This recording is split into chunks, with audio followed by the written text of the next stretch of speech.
Hi കൂട്ടുകാരെ, സുഖമല്ലേ? ഞാനിന്ന് ഇത് പിടിച്ചോണ്ട് നിൽക്കുന്നതെന്നല്ലേ. ഇന്ന് എനിക്കൊരു പണി കിട്ടി. എനിക്ക് നാളെ ഒരു കേക്കിൻ്റെ ഓർഡർ ഉണ്ട്. ബട്ടർ സ്കോച്ചാ. പിന്നെ ബട്ടർ വേണം. ബട്ടർ ആക്കാൻ വേണ്ടി ഞാൻ ആദ്യം മിക്സി എടുത്തപ്പോൾ മിക്സി കേടായി. വലിയ ജാർ, ജ്യൂസ് അടിക്കുന്ന ജാറില്ലേ, നമ്മൾ മോരൊക്കെ കടയുന്ന, തൈര് കടയുന്നേ, അത് കേടായി. അപ്പോൾ അത് കഴിഞ്ഞ് നോക്കുമ്പോൾ വേറെ ഐഡിയാസ് ഒന്നും ഉണ്ട്. നമ്മുടെ സ്റ്റാൻഡിങ് മിക്സറിൽ കടഞ്ഞു നോക്കിയപ്പോൾ അത് ഈ വിപ്പിംഗ് ക്രീം പൊങ്ങി വരുന്ന പോലെ പൊങ്ങി വരുന്നതല്ലാതെ അത് ഞാൻ കാണിച്ചു തരാവേ. ഉണ്ടോ?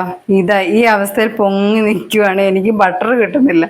അപ്പോൾ നമ്മുടെ പഴയ അവസ്ഥയിലേക്ക്, ഏറ്റവും പഴമയിലേക്ക് നമുക്ക് പോകാം. നമ്മുടെ അമ്മച്ചിമാരൊക്കെ ചെയ്തതുപോലെ നമ്മുടെ ഭരണിക്കകത്ത് കടകോല് വെച്ച് നമുക്ക് ഒന്ന് കടഞ്ഞെടുത്ത് നോക്കാം. നമുക്ക് ഇതിനകത്തോട്ട് ഒഴിക്കാവേ.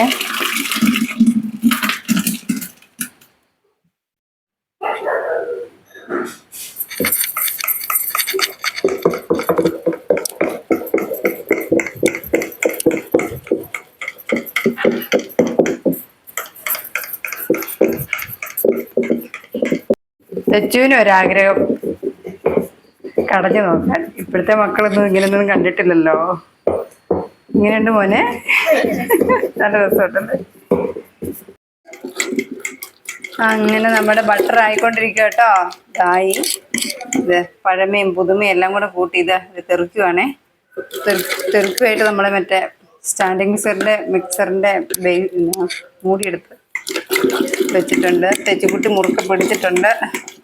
നമ്മുടെ ബട്ടർ റെഡി ആയിക്കൊണ്ടിരിക്കുന്നത്. എൻ്റെ അമ്മോ, പഴയ അമ്മച്ചിമാരെ സമ്മതിക്കണം കേട്ടോ. അതുകൊണ്ട് നമ്മുടെ തൈര് എത്ര നേരത്തെ അധ്വാനമെന്നറിയാവോ. നല്ല ബട്ടർ ആയിട്ടുണ്ട് കേട്ടോ.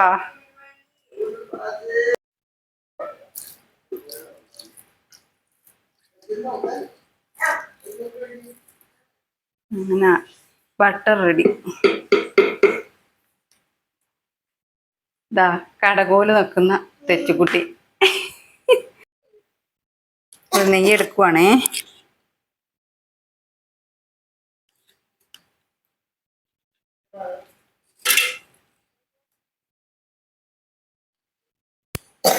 പ്ലാവല വെച്ചെടുത്തിട്ട് എടുക്കാൻ പറ്റുന്നില്ല. അതുകൊണ്ട് കൈ ഐസ് വാട്ടറിൽ മുക്കിയിട്ട് നമുക്ക് എടുക്കാം. ഇതെന്താ ബട്ടർ.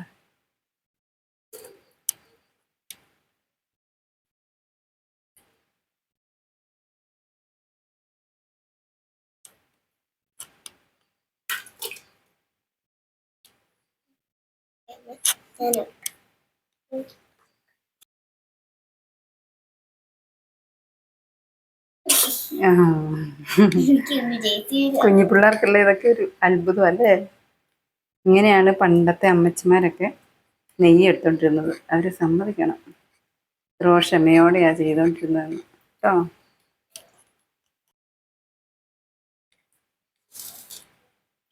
അങ്ങനെ നമ്മുടെ ശുദ്ധമായ ബട്ടർ തയ്യാറാക്കിയിട്ടുണ്ട് കേട്ടോ.